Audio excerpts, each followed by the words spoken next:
Baik, kita kembali lagi bersama Ibu Rika di Apitaloka ya. Ini tadi pertanyaannya. Lihat video sendiri, senyum-senyum sendiri. Video apa? Bukan lihat video lu sendiri tadi di situ. Memang teman saya ini agak-agak ajaib. Enggak, saya cuma lihat pertanyaan itu loh.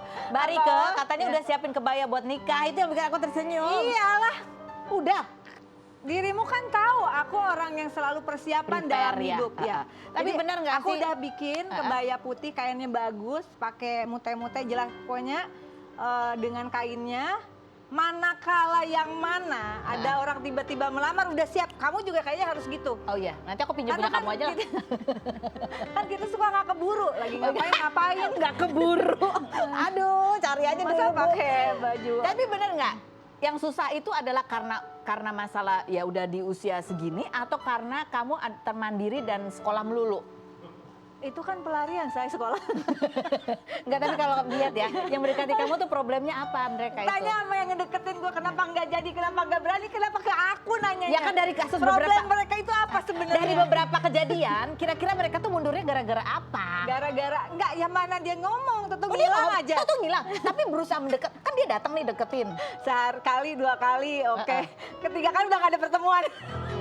Coba kamu introspeksi dulu deh. Ya, ada yang lagi deket sekarang, tapi aku nggak tahu sampai kapan dia tidak akan lari. Berapa lama biasanya dia kaburnya? Udah, ini ada persoalan yang lebih penting di usia ini. Tahu nggak apa? Apa? Menghadapi serangan menopause. Aduh ya Allah, ngalamin nggak belum ya? Apa sih serangannya emang? Iya, kayaknya kita seumuran. Apa lu udah duluan? Serangannya apa? Lebih emosional. Itu aku dari Wah. dulu, ya kan? Iya, Lebih kamu emosional. kayaknya menopause dari dulu jangan-jangan. Iya. Saya mah emosional, hormonnya tuh bergejolak Iya, terus iya. gitu Sama ya. kita kan. Oke. Yang berikutnya, coba kita pertanyaan Dia menghindar selanjutnya. loh pertanyaan itu. Iya, menghindar dong. Nah, Bu, buat bikin acara khusus nanti. Oke, Dulu ya, siap, perempuan siap. ya. Mbak Rika, katanya Mbak Rika bantu kawal kasus Agus disabilitas. Sekarang gimana kelanjutannya? Akankah ada keringanan hukum karena dia disabilitas? Soalnya kan kemarin ketika berita ini menyeruak gitu, banyak orang yang kemudian kaget karena oh kok masa bisa sih gitu ya, walaupun ternyata terkuak korbannya ada 15 dan bahkan sudah jadi tersangka gitu kan. Jadi pertama, yuk kita beresin perspektif kita tentang kekerasan seksual. Yang namanya pelaku dan korban itu tidak bisa dilihat apakah keadaan fisik seseorang itu dia difabel atau bukan. Ya, yang jelas adalah apakah tindakannya mengarah pada definisi dan aksi-aksi kekerasan seksual itu sendiri.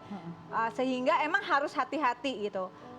Saya mendapatkan informasi pertama adalah dari kuasa hukum korban, dan itu adalah teman-teman di Fakultas Hukum Universitas Mataram.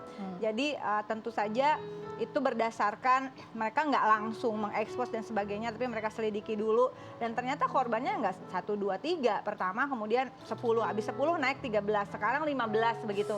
Dan perlu diketahui ya, siapapun pelaku, ketika Anda melakukan kekerasan seksual, yang bikin saya kesel adalah gimana jangan acting like you are the victim gitu. Enggak, bukan lu korbannya.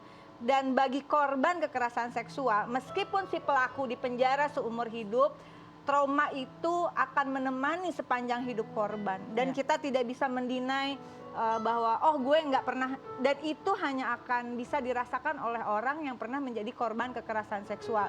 Dan itulah penderitaan yang panjang, meskipun pelakunya dikebiri lah apa, tetap korban itu tidak akan pernah pulih menjadi dirinya seperti sebelum dia menjadi korban.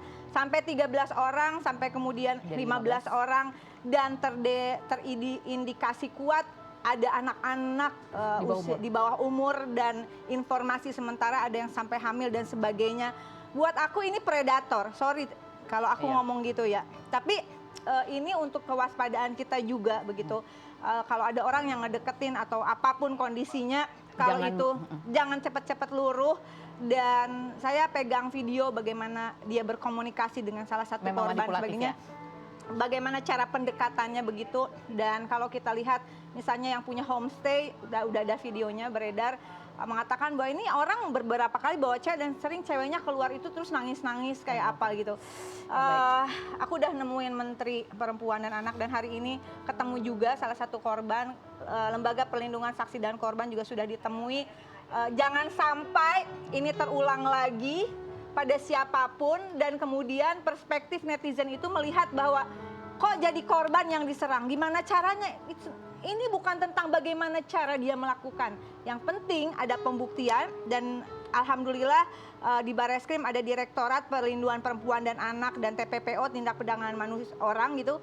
Mereka juga berjuang keras untuk kasus ini terungkap. Jangan sampai jadi jurisprudensi atau suatu hal yang dianggap kebenaran ketika pelakunya dalam kondisi yang kita orang-orang, saya orang-orang yang ikut memperjuangkan bagaimana ada perlindungan bagi penyandang disabilitas. Tapi ketika dia pelaku, nggak bisa, tetap sanksi harus ditegakkan. Tetap siapapun kalau melakukan perbuatan salah, kejahatan, ya harus apalagi kejahatan seksual. Hukumannya. Oke, baik. Kita sekarang menuju ke bintang tamu kita selanjutnya, ada Bang Kiwil dan juga istrinya Fenty. Kita lihat profilnya berikut ini. Kiwil, komedian kelahiran 1972 yang sudah 4 kali menikah ini pernah menikah dengan Rohimah Ali selama 22 tahun hingga dikaruniai 4 anak dan melakukan poligami selama 17 tahun dengan menikahi Maggie Wulandari pada 2003 secara diam-diam namun bercerai dengan Maggie pada Agustus 2020. Pria yang sempat menikah dengan Eva Belisima pada November 2020 dan berpisah pada Januari 2021 ini menikah dengan Fenty Vigianti pada Oktober 2020 hingga akhirnya bercerai dengan Rohimah pada Maret 2021. Fenty yang merupakan seorang pengusaha asal Bandung dan kini menjadi satu-satunya istri Kiwil ini 6 Desember kemarin mengatakan jika sang suami didiagnosis diabetes dan pengentalan darah setelah Kiwil melakukan pemeriksaan untuk menjalani operasi hernia. 7 Desember kemarin, Maggie memposting pernyataan Kiwil tentang nafkah anak dan tanggung jawab hingga Maggie mengatakan anak-anaknya sekolah dengan biaya suaminya saat ini. Bagaimana reaksi Kiwil saat pertama kali melihat curhatan Maggie Wulandari di media sosial? Saksikan kisah selengkapnya hanya di Rumpi No Secret.